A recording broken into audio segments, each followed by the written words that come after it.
They say the line between a king and a corpse is just one bad decision. For Dante Moretti, the most feared man in Chicago, that decision was trusting the wrong brother. Bleeding out in a freezing alleyway with a price on his head, he wasn't the Don anymore. He was just prey. He had 5 minutes to live before his rivals finished the job. He didn't expect a savior. And he certainly didn't expect her. She was just a waitress in a rusted Honda Civic, counting pennies for rent. But when Sarah Jenkins opened her car door that night, she didn't just save a life. She started a war. This is the story of how a waitress hid a monster, fell for a king, and took down an empire. The rain in Chicago didn't wash away the sins of the city. It just made the blood on the pavement slicker. Dante Moretti stumbled, his hand pressed hard against his side. The pristine white fabric of his custom-tailored dress shirt was ruined, soaked in a deep, alarming crimson. He coughed, the metallic taste of adrenaline and copper filling his mouth. He checked his watch, a platinum Rolex Daytona. It was 2:14 a.m. 10 minutes ago, he had been sitting in the VIP booth of the Velvet Room on Rush Street, finalizing a territory agreement with the Vanchetti family. It was supposed to be a peace treaty. Instead, it was an execution. He remembered the sound of the first glass shattering, then the popping of silenced pistols. His bodyguard, Marcus, had taken the first 2 bullets meant for Dante's chest. "Traitorous dogs!" Dante hissed through gritted teeth, pushing himself off a brick wall in a dark alleyway, behind a row of closed shops. He could hear them. The heavy thud of combat boots splashing through puddles, the screech of tires, black SUVs circling the block like sharks sensing blood in the water. Luca Vanchetti hadn't just come to kill him. He had come to erase him. Dante was the head of the Moretti crime syndicate. He controlled the docks, the unions, and half the politicians in Illinois. But right now, he was a man with a bullet lodged near his floating rib and a jammed Beretta in his pocket. He needed to get off the street. He couldn't go to his penthouse. They would be waiting. He couldn't go to the hospital. Luca had people at St. Luke's. He staggered toward the faint yellow glow of a street lamp at the end of the alley. His vision blurred. The pain was a hot iron rod skewering his torso. He needed a car. He needed a ghost. He reached the end of the alleyway, which dumped him out behind a 24-hour greasy spoon called Jerry's Diner. The smell of stale frying oil and burnt coffee hung heavy in the wet air. Dante leaned against a dumpster, his breathing ragged. He saw a vehicle. It wasn't the armored Cadillac Escalade he was used to. It was a 2009 Honda Civic, silver paint peeling on the hood, with a bumper held on by what looked like duct tape. Ideally, he would have hot-wired a faster car, but he was losing too much blood. His hands were shaking too badly to strip wires.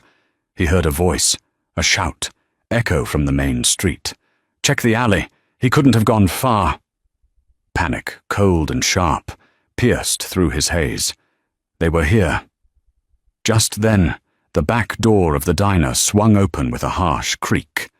A figure stepped out, carrying a heavy black trash bag. A woman.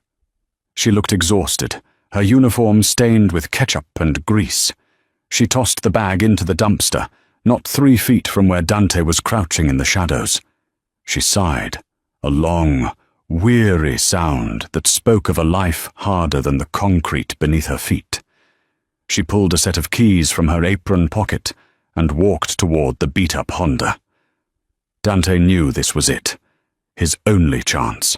He lunged forward, not with the grace of a predator, but with the desperation of a dying animal. He stumbled into the light.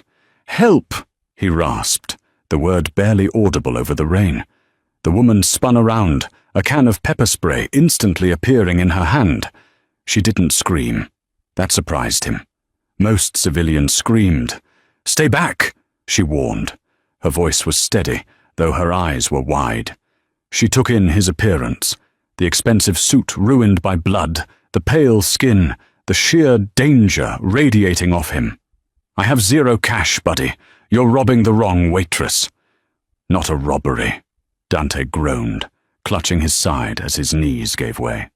He slid down the side of the dumpster, leaving a streak of red on the metal. "I need a ride. I'll pay you.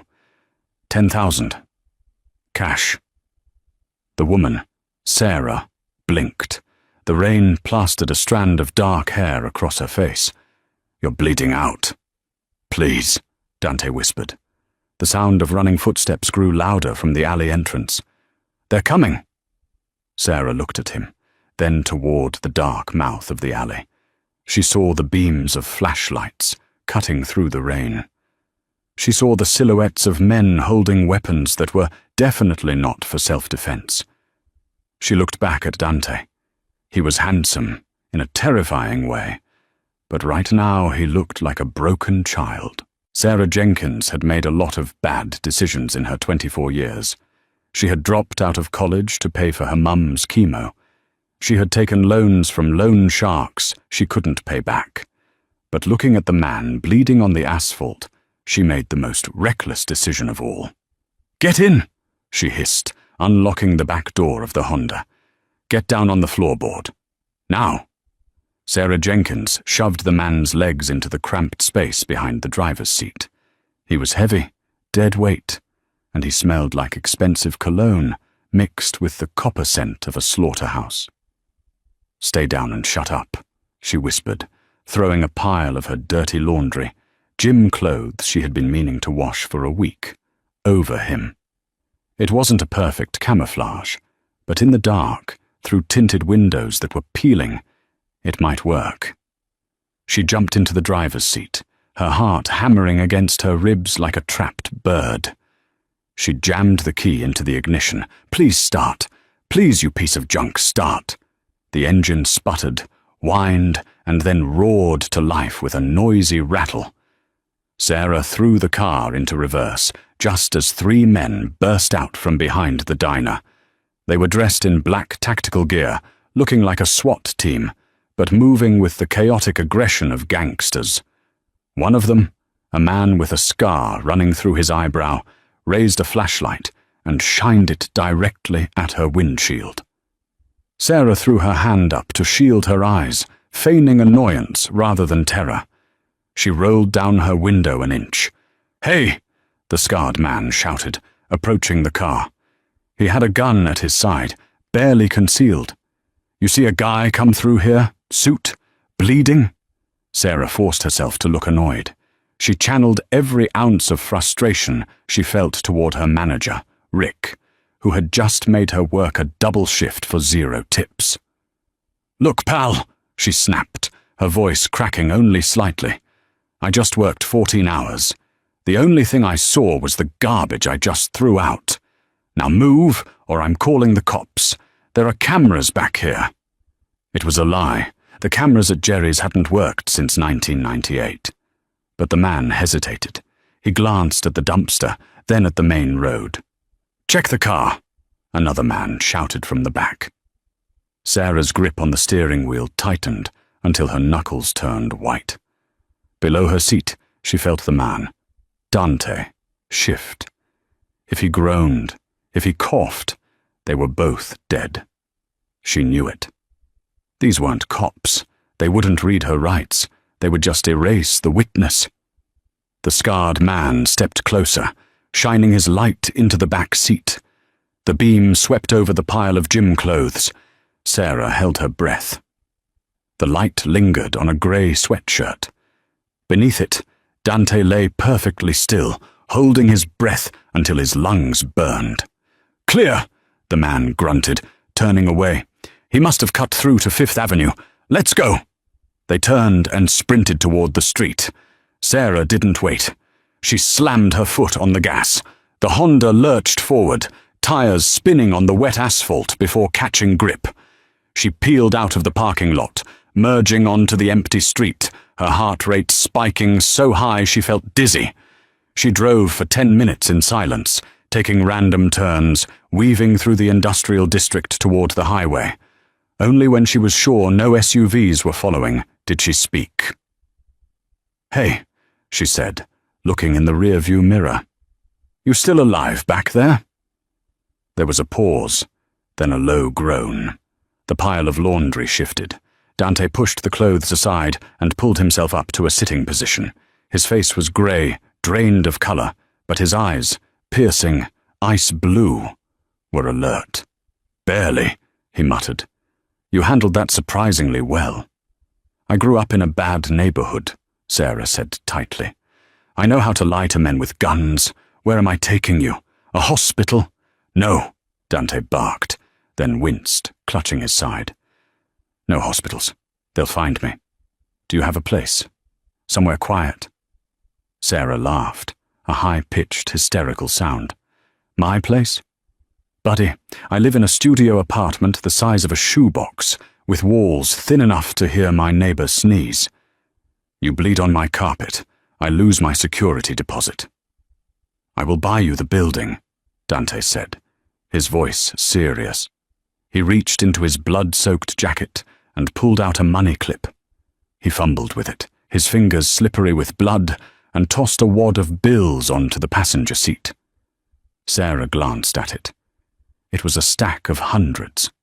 Thick, easily $2,000 or $3,000. That was 3 months of rent. That was her mum's medication for the next 6 weeks. She bit her lip. This was insane. This was harboring a fugitive.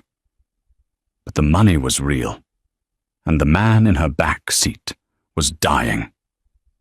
"If you die in my apartment," Sarah said, her voice trembling, "I am dragging your body to the curb." "Deal," Dante whispered, closing his eyes. Sarah merged onto I-90, heading toward the south side. She kept checking her mirrors. Every set of headlights looked like a threat. "What's your name?" she asked, trying to keep him awake. "Dante," he murmured. "I'm Sarah." "Sarah," he repeated, testing the weight of it. "You drive like a maniac, Sarah." "It's the Chicago way," she retorted. Silence fell over the car again. Sarah turned on the radio to drown out the sound of Dante's ragged breathing. A news report was playing. "Shootout at the Velvet Room in downtown Chicago. Leaves 3 dead. Police are searching for Dante Moretti, alleged head of the Moretti crime family, who fled the scene." Sarah's blood ran cold. She slammed on the brakes, the car skidding slightly. She turned around in her seat, staring at the man. "Moretti?" she whispered. "You're the mob boss? The one on the news?" Dante opened one eye. He looked at her, defenseless, yet carrying an air of absolute authority. "I am," he admitted. "And right now, Sarah, I am the only thing standing between you and the people who want me dead. Because now that you've helped me, they will come for you too." Sarah felt the world tilt on its axis. She wasn't just a waitress anymore. She was an accomplice. "I should kick you out right now," she said, tears pricking her eyes. "You could," Dante agreed softly. "But you won't. Because you need that money. And I need to survive. We are stuck together, Piccola." Sarah looked at the money on the seat. She looked at the blood staining her upholstery. She gripped the wheel, cursed loudly, and slammed her foot back on the gas. She drove him home. Sarah's apartment was located in a crumbling brick building in Bridgeport. It wasn't glamorous, but it was anonymous. Getting Dante up the 3 flights of stairs was a nightmare. He was heavy, dense with muscle, and fading fast. Sarah had to drape his arm over her shoulder, taking most of his weight. Every step was a struggle. "Quiet," she hissed as they passed Mrs. Gable's door on the 2nd floor. Mrs. Gable was 80 years old and watched the hallway through her peephole like a hawk. They made it inside her apartment. It was small, cluttered with books and bills, but clean. Sarah dumped Dante onto her beige sofa. He groaned, his head lolling back. "Okay," Sarah said, pacing the room. Okay. I have a first aid kit. I have Band-Aids and peroxide. That's not going to cut it, is it? Dante looked down at his side. The bullet had torn through the oblique muscle. It wasn't an organ hit, he didn't think, but it was deep. I need needle, Dante gritted out. Thread. Vodka or whiskey. And a knife. Sarah stared at him. You want me to perform surgery? I'm a waitress, Dante. I serve burgers. You have small hands, Dante said, his eyes losing focus. Steady hands. You can do it. Or I die here. Sarah ran to her kitchenette. She grabbed a bottle of cheap vodka she kept for bad days. She found a sewing kit she used to mend her uniform. She grabbed a steak knife. She returned to the sofa. This is going to hurt. I know, Dante said. He took the bottle of vodka, unscrewed the cap with his teeth, and took 3 long swigs. Then he poured the rest over the wound. He didn't scream, but a guttural growl ripped from his throat. His body arched off the sofa, muscles seizing. Do it, he gasped. For the next hour, Sarah Jenkins worked in a fugue state of horror and focus. She dug the bullet out with the sterilized knife tip. It hadn't gone as deep as she feared. She poured more vodka. She threaded the needle. Her hands, usually shaking from caffeine and stress, were rock steady. She stitched the wound closed, counting the stitches. 1, 2, 10. When she finished, she was covered in sweat and his blood. She taped a gauze pad over the stitches. Dante had passed out from the pain halfway through. Now he lay still on her couch, his chest rising and falling in a rhythmic slumber. Sarah sank to the floor, leaning her back against the armchair. She stared at the man who had turned her life upside down in less than 2 hours. He was terrifyingly beautiful, even in this state. The sharp jawline, the dark stubble, the expensive watch that cost more than her entire life's earnings. She reached for the stack of cash he had thrown on the passenger seat. She counted it. $5,000. It was enough to pay off the loan shark, Vinny, who had been threatening to break her legs if she didn't pay by Friday. It was a miracle, a bloody, dangerous miracle. She stripped off her ruined uniform and threw it in the trash. She showered, scrubbing her skin until it was raw, trying to wash away the feeling of the night. When she came out, wrapped in a robe, Dante was awake. He was watching her. His eyes were clearer now. You saved me, he said, his voice raspy but strong. Don't get used to it, Sarah replied, grabbing a glass of water and handing it to him. As soon as you can walk, you're leaving. Dante took the water, his fingers brushing hers. A spark, electric and undeniable, shot through Sarah's arm. She pulled back quickly. Sarah, Dante said, the men who did this? The Vanchetti brothers? They will check the traffic cameras. They will track your car. We aren't safe here for long. My car? Sarah's eyes widened. My license plate? Exactly. We need to ditch the car. Tonight. That car is my livelihood, Sarah cried. I can't just ditch it. I will buy you 10 cars, Dante said dismissively. But right now, we need to move. Do you have a garage? Somewhere underground? No, Sarah said, panic rising again. It's parked on the street. Dante struggled to sit up. Go check the window. Don't open the curtains. Just peek. Sarah walked to the window. She pulled the blinds back a fraction of an inch. Down on the street, the rain was still pouring, but under the streetlight, 2 blocks away, she saw it. A black SUV. It was creeping slowly down the street, its headlights off. Oh God, Sarah whispered. There's a black truck. Creeping. They found the car, Dante said grimly. He forced himself to stand, swaying dangerously. We have to leave, now. Through the back. Where do we go? Sarah asked, grabbing her purse and a coat. Dante looked at her, a dark intensity in his eyes. To the only place they won't look, the lion's den. The fire escape on the back of Sarah's building was a rusted skeleton of iron that shuddered with every step.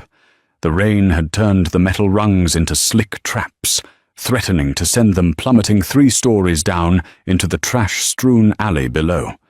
Dante moved slower than Sarah would have liked. Every step cost him. She could hear his breath hitching, a wet, ragged sound that terrified her more than the men out front.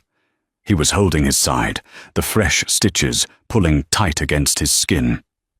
"Keep moving," Dante whispered, his voice barely audible over the relentless drumming of the rain.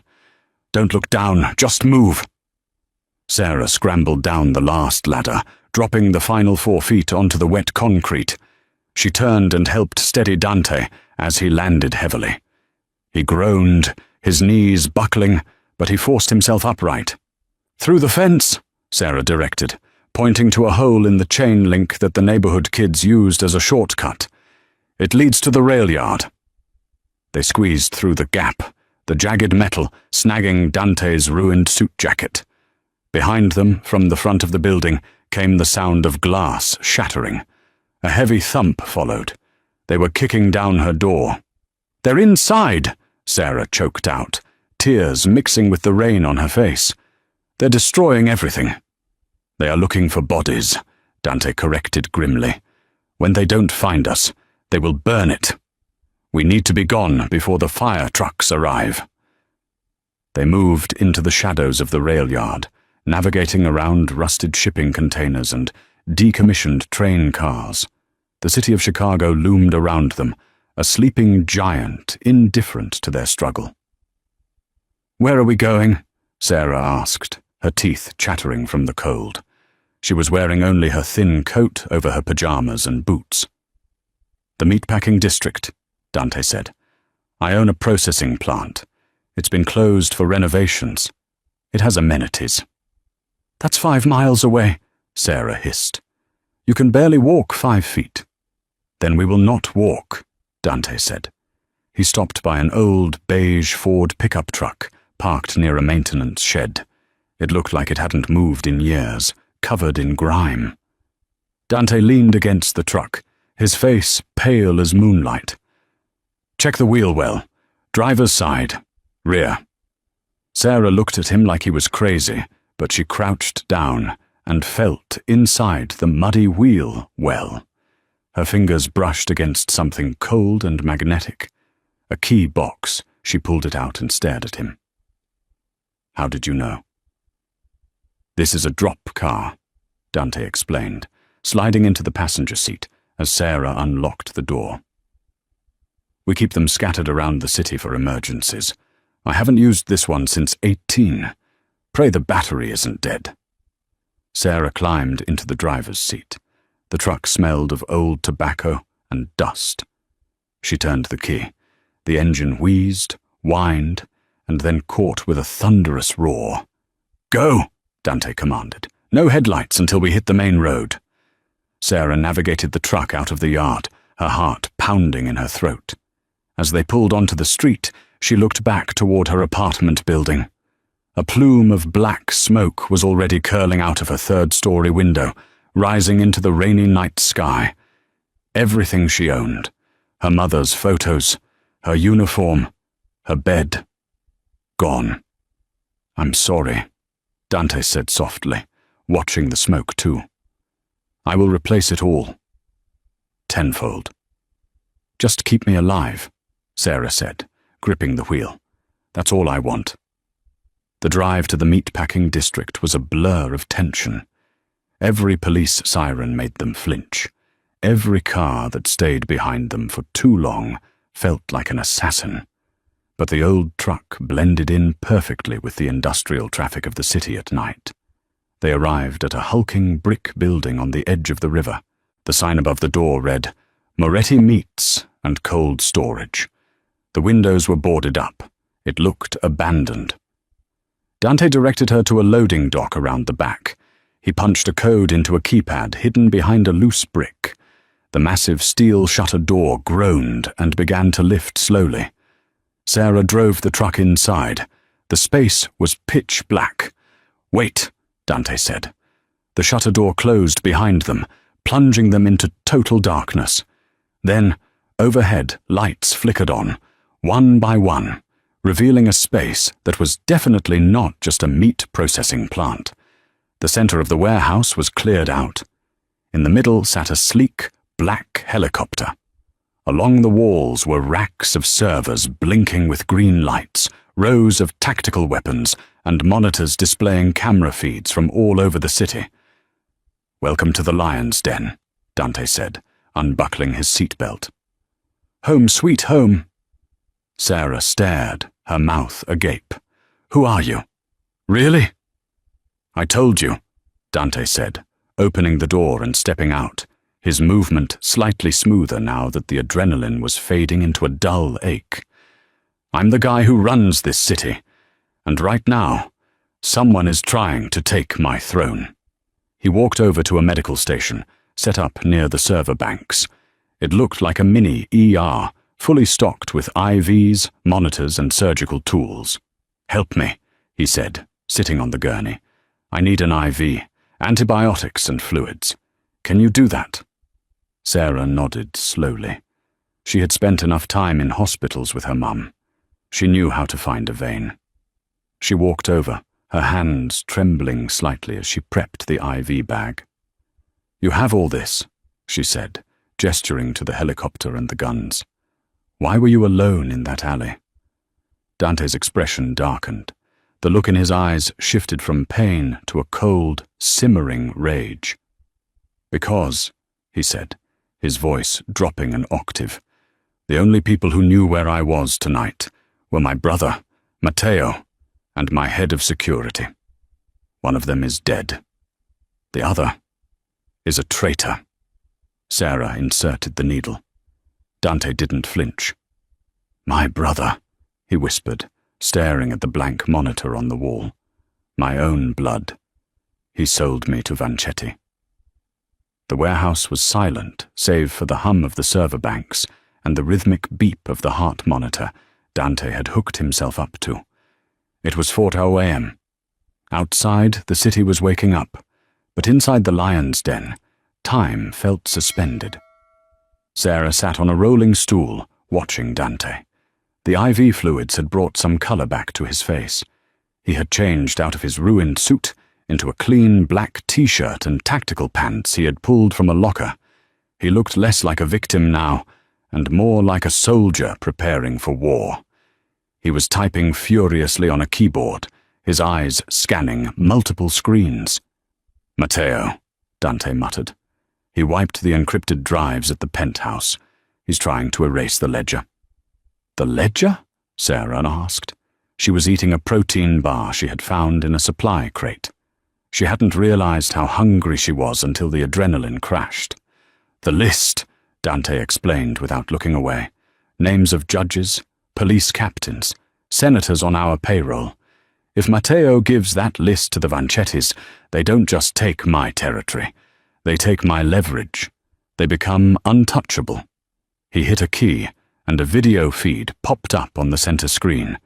It was a security camera feed from outside a mansion. Sarah recognized the location. It was the Moretti estate in Lake Forest. On the screen, she saw a man who looked strikingly like Dante, though slightly younger and softer around the edges. He was shaking hands with a man in a long trench coat. "That's Matteo," Dante said, his voice dripping with venom. "And that is Luca Vanchetti." Sarah shivered. "They look like they're celebrating." "They are," Dante said. "They think I'm dead. They think my body is rotting in a dumpster behind Jerry's diner." He turned to look at Sarah. For the first time all night, his gaze wasn't calculating or defensive. It was curious. "Why did you do it?" he asked. Sarah blinked. "Do what?" "Let me in your car. Stitch me up. Drive me here. You could have run away 10 times tonight. You could have called the cops." Sarah looked down at her hands. They were still stained with dried blood under the fingernails. "My mum," she said softly. "She has stage 4 lymphoma. The treatment isn't covered by insurance. It's $6,000 a month just to keep her comfortable." She looked up at him, her eyes fierce. "I owed a loan shark named Vinny the Shark 12 grand. He told me yesterday that if I didn't pay by Friday, he'd pay my mum a visit at the hospice. When you threw that money on the seat, I didn't see a mob boss. I saw a way to save her." Dante stared at her. Silence stretched between them, heavy and thick. "Vinny works for me," Dante said quietly. Sarah's jaw dropped. "What?" "Vinny works for the Moretti family. He's a low-level earner in the South Side crew." Sarah felt a wave of nausea. "So, I saved the boss of the man who threatened to hurt my dying mother." Dante stood up. He walked over to her, ignoring the pull of the IV line. He stopped inches from her, towering over her small frame. "Sarah," he said, his voice solemn, "consider the debt cleared. Vinny will never touch you or your mother again. In fact, by tomorrow morning, Vinny will be very unavailable." "I don't want you to kill him," Sarah said quickly.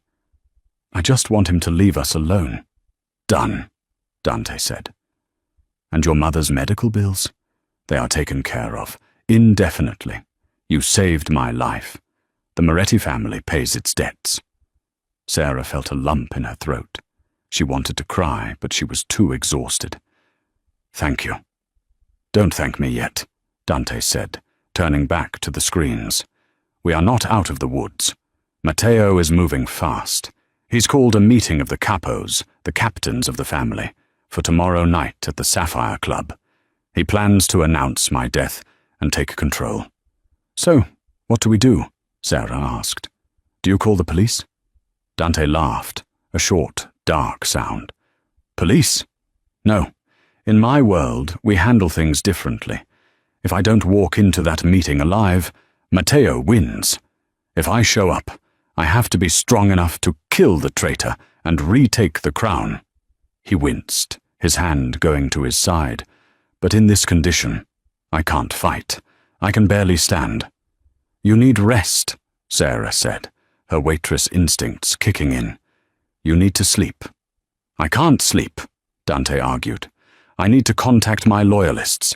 I need to know who is with me and who is with Matteo.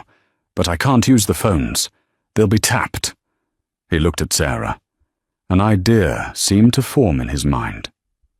"I need eyes on the street," he said slowly. "I need someone who is invisible. Someone nobody looks at twice." Sarah narrowed her eyes. "You mean a waitress?" "I mean someone brave enough to save a dying man in an alley," Dante corrected. "I need you to go to the Sapphire Club tomorrow. Not inside, just the perimeter.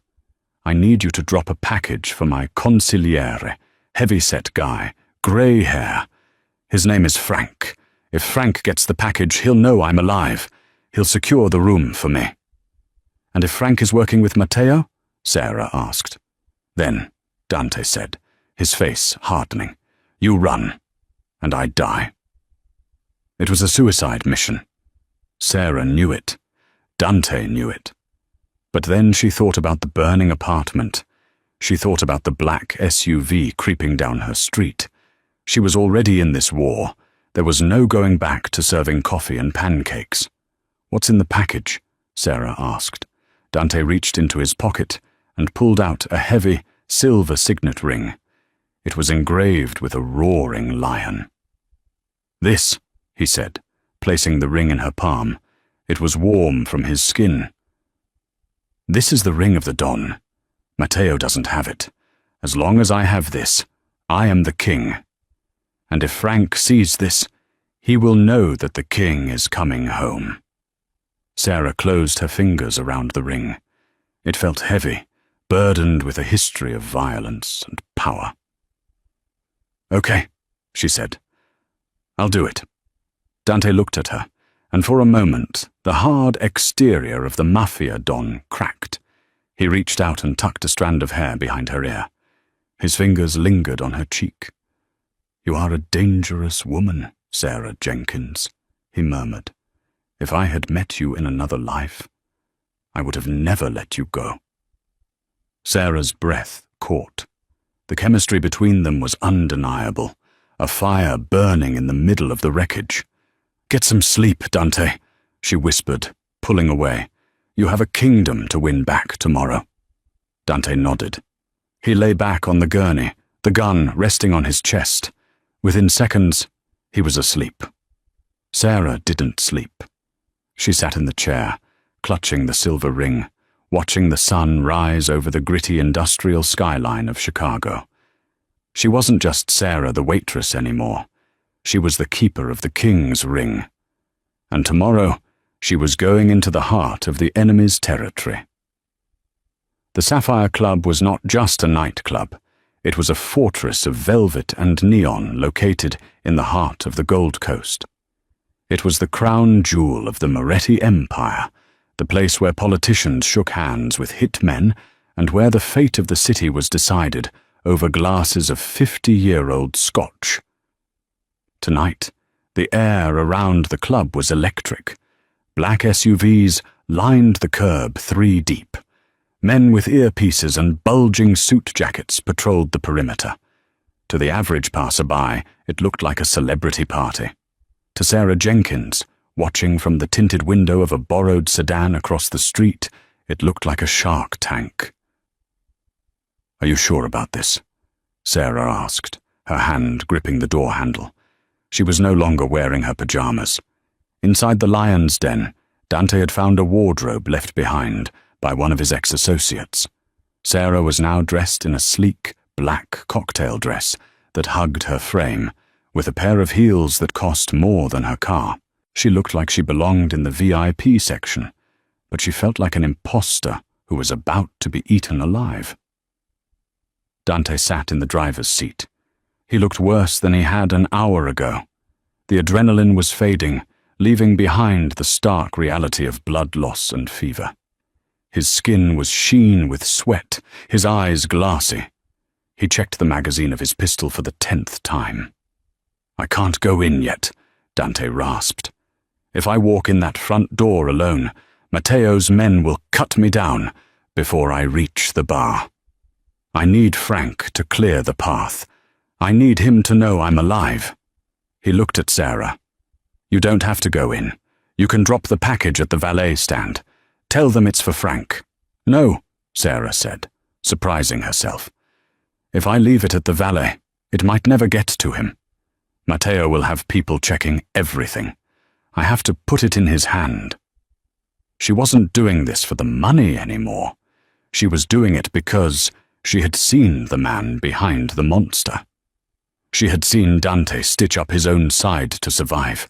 She had seen the rage and the sorrow when he spoke of his brother. She was invested. "Frankie, the Walrus Russo," Dante recited. "He'll be at the main booth, back left. He's heavy, bald, always smoking a cigar even though it's illegal indoors. He's the only man in that room who loved my father like a brother. He's the only one I trust." "Got it," Sarah said. She opened her clutch purse. Inside, wrapped in a cocktail napkin, was the silver signet ring. "Back left booth, bald guy, cigar." She took a deep breath, opened the car door, and stepped out into the cool night air. The walk to the entrance felt like walking the plank. The bouncers were massive, their eyes scanning the crowd for threats. Sarah channeled every ounce of attitude she had learned from dealing with rude customers at the diner. She lifted her chin, fixed a bored expression on her face, and walked straight toward the velvet rope. "Guest list?" the bouncer grunted, stepping in her path. "I'm with Mr. Vanzetti's party," Sarah lied smoothly. "I'm the entertainment he requested for the evening." The bouncer looked her up and down. The dress did its job. He smirked, unhooked the rope, and stepped aside. "Go on in, sweetheart. Don't keep Luca waiting." Sarah stepped inside. The bass of the music hit her chest like a physical blow. The club was dark, lit only by strobes and the blue glow of the bar. It was packed with people dancing, drinking and laughing, oblivious to the war that was about to start in their midst. She navigated through the crowd, her eyes scanning the room. Her heart hammered against her ribs. Don't look nervous. Don't look lost. She saw the VIP section. It was raised on a platform, separated by a glass half-wall. And there they were. Matteo Moretti sat in the center of the booth, looking like a king on a stolen throne.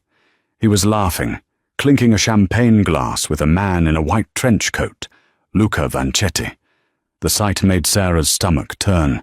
They were celebrating Dante's death. And there, sitting at the edge of the booth, looking miserable, was Frank. He was exactly as Dante described, a massive wall of a man with a grey mustache and a sad, bulldog face. He wasn't drinking. He was staring at his hands, an unlit cigar clamped between his teeth. Sarah took a deep breath. She grabbed a tray of drinks from a passing server who was too busy flirting with a patron to notice. "I'll take this to the VIP," she whispered to the startled busboy, moving before he could protest. She walked up the stairs to the VIP section. A guard moved to stop her, but she held the tray high. "Drinks for Mr. Moretti," she announced loudly. Matteo turned, his eyes glazed with alcohol. "Let her through," he waved dismissively. "I am thirsty." Sarah walked to the table. Her hands were trembling so badly the glasses rattled, but the music masked the sound. She set the drinks down in front of Matteo and Luca. "Compliments of the house," she murmured. She moved to the end of the table, toward Frank. He didn't even look up. "Sir," she said softly. "Napkin?" She held out the cocktail napkin. Frank grunted, reaching for it without looking. His thick fingers brushed hers. "Take it," Sarah hissed, her voice barely a breath. "For Dante." Frank froze. His head snapped up. His eyes, dark and intelligent, locked onto hers. He felt the hard metal of the ring inside the napkin. He didn't gasp. He didn't shout. He was a professional. He simply closed his massive fist around the napkin, crushing it. He looked at Sarah, then subtly opened his hand just enough to see the silver lion. A spark of life returned to the old man's eyes. He looked at Sarah and gave a microscopic nod. Then he stood up. "Where you going, Frank?" Matteo called out, slurping his champagne. "We're about to make the toast." "Bathroom," Frank grumbled, his voice gravelly. "Old man bladder. Start without me." He walked past Sarah. As he passed, he whispered out of the side of his mouth. "Back door. Kitchen. 5 minutes." Sarah turned to leave, her heart soaring. She had done it. "Hey! You!" A hand grabbed her wrist. Sarah froze. She turned to see Luca Vancetti staring at her. His grip was like a vice. His eyes were cold, reptilian. "I haven't seen you here before," Luca said, pulling her closer. "You're a pretty thing. Why are you serving drinks? You should be sitting with us." "I have to get back to the bar," Sarah stammered, trying to pull away. "Nonsense," Luca smiled, showing too many teeth. "Sit, have a drink. Tell me your name." Panic exploded in Sarah's chest. She looked toward the exit. It seemed miles away. Matteo was watching now, his interest piqued. "Let her go, Luca," Matteo laughed. "She's just the help." "She looks familiar," Luca narrowed his eyes. "I saw a girl like her last night, in an alley, behind a diner." Sarah's blood ran cold. He remembered. The flashlight. The windshield. "That wasn't me," Sarah said, her voice shaking. "No?" Luca stood up, still holding her wrist. "Let's take a walk outside.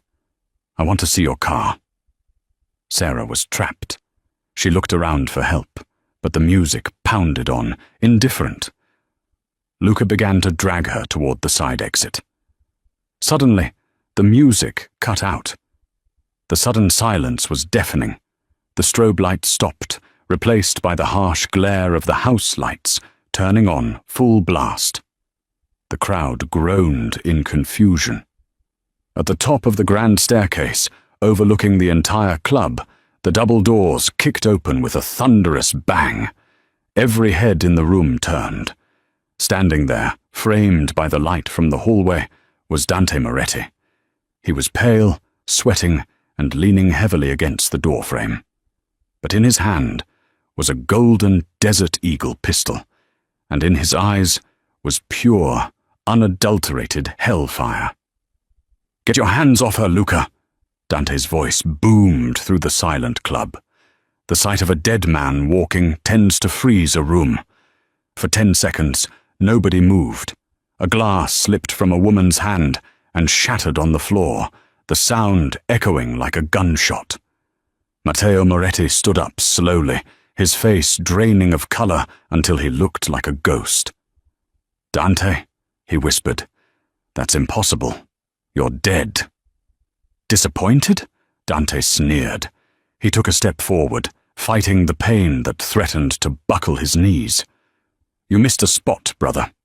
Next time you want to kill the king, make sure you don't send a clown to do it." Luca Vancetti dropped Sarah's wrist as if it were burning hot. He reached for the gun under his coat. "Don't!" a voice roared from the VIP booth. Frankie the Walrus Russo had returned from the bathroom. In his hands, he held 2 submachine guns he had pulled from the hidden cache behind the bar. He leveled them at Luca and Matteo. "Nobody moves," Frank shouted. "Anyone touches the Don, I turn this booth into a slaughterhouse." The security guards, Moretti men, looked between Matteo and Dante. They were confused. They had been told Dante was dead. "He's a traitor," Matteo screamed, pointing at Dante. "He sold us out. Kill him." "Liar," Dante shouted back. He reached into his pocket and pulled out a flash drive, the backup he had grabbed from the warehouse. He threw it over the balcony. It clattered onto the dance floor. "That drive contains the recordings," Dante yelled to his men. "Recordings of Matteo selling our roots to the Vancettis. He agreed to give them the south side if they killed me. He betrayed the family. He betrayed you." The guards hesitated. In the Mafia, betrayal was the only unforgivable sin. Luca Vancetti realized the tide was turning. He wasn't a man who waited for permission. He drew his gun and fired at Dante. Bang!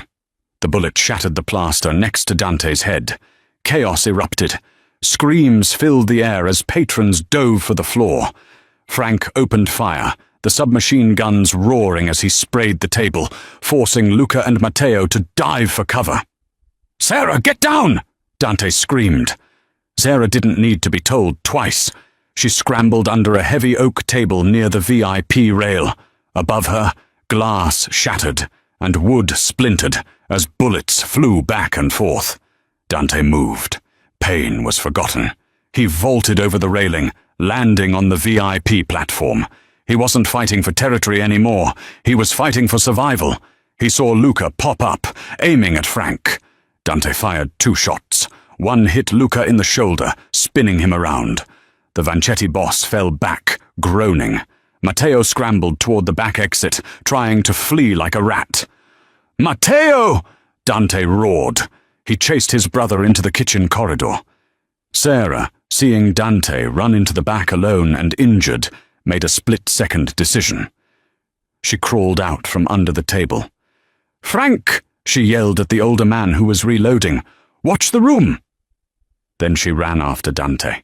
She burst into the kitchen just in time to see the brothers. Matteo had cornered Dante near the industrial freezers. Dante had collapsed, his wound finally giving out. His gun had skittered across the floor, out of reach. Matteo stood over him, a snub-nose revolver in his hand. He was crying and laughing at the same time. "I always hated you," Matteo spat. "You were always the favorite, the perfect son, the king. Well, look at you now, bleeding on the floor like a dog." Dante looked up, his vision blurring. Do it, Matteo. But know that you'll never be the Don. You're weak. Goodbye, brother. Matteo pulled back the hammer. Clang. A heavy cast-iron skillet slammed into the side of Matteo's head with a sickening crunch. Matteo's eyes rolled back in his head. He crumpled to the floor, unconscious before he hit the tiles. Standing behind him, breathing hard, was Sarah Jenkins. She held the frying pan with both hands like a baseball bat. Dante stared at her. He started to laugh, a wheezing, painful sound. Did you just knock out a Mafia capo with a frying pan? Sarah dropped the pan, her hands shaking. I'm a waitress, Dante. I know my way around a kitchen. She rushed to his side, falling to her knees. Are you okay? You're bleeding through the stitches. I'm fine, Dante groaned, leaning his head back against the freezer door. I'm great. Better than great. The kitchen doors burst open. Frank rushed in, followed by a dozen loyal Moretti soldiers. They saw Matteo unconscious on the floor and Dante sitting up, supported by Sarah. Frank looked at the frying pan, then at Sarah. A massive grin split his face. Boss, Frank said, nodding at Dante. The room is secured. Luca is in custody. The boys are waiting for your orders. Dante took Sarah's hand. He squeezed it tight. He used her leverage to pull himself to his feet. He swayed, but he stood tall. Take my brother to the basement, Dante ordered, his voice cold again. And get the car. The lady needs a ride home. 1 year later, the bell above the door of the Golden Spoon diner chimed, but Sarah wasn't behind the counter. In fact, she wasn't anywhere near a diner. She was sitting on the terrace of a villa in Lake Como, Italy. The sun was setting over the water, painting the sky in hues of purple and gold. She took a sip of her wine, enjoying the silence. It had been a long year. The war in Chicago had ended swiftly after that night at the Sapphire Club. With Matteo out of the picture and the Vanchettis crushed, Dante had consolidated power faster than anyone expected. But he had kept his promise. He hadn't just paid her mum's medical bills. He had flown the best specialists in the world to Chicago. Her mum was in remission now, living in a beautiful condo on the North Shore, fully paid for. As for Sarah, well, she had tried to go back to her old life. She really had. But after saving a king, serving coffee just didn't have the same thrill. A shadow fell over her. She looked up to see Dante. He looked different now, healthier, happier. The dark circles were gone. The scar on his side was the only reminder of the night they met. He placed a hand on her shoulder. Dinner is served, Mia Regina. Sarah smiled. She reached up and touched the ring on his finger. The silver lion. You know, she teased, I was thinking about opening a restaurant here. Maybe an American diner. Dante laughed, leaning down to kiss her forehead. You can open whatever you want, Sarah. You own the world now. He sat down beside her, looking out at the water. I never asked you, he said quietly. That night in the alley. Why did you really open the door? Sarah thought about it. She thought about the rain, the fear, and the desperation in his eyes that matched her own. Because, she said, taking his hand, I think I was waiting for something to happen. I was waiting to be hunted, so I could find out that I was actually the hunter. Dante smiled, raising his glass. To the hunter in the Honda Civic. To the king in the cargo pants, she replied. They clinked glasses. The Mafia boss and the waitress. A match made in hell, living in heaven. And that is how Sarah Jenkins went from serving pancakes to ruling an empire. It proves that sometimes the biggest twists in life happen in the darkest alleyways. Dante thought he needed a soldier to save him, but he found something much stronger, a woman with nothing left to lose. What do you think? Would you have opened that car door for a stranger, or would you have driven away? Let me know in the comments below. If you enjoyed this story of danger, betrayal, and romance, please smash that like button. It really helps the channel grow. And don't forget to subscribe and hit the notification bell so you never miss a new story. We have a crazy Wild West drama coming up next week that you won't want to miss. Thanks for watching, and I'll see you in the next video.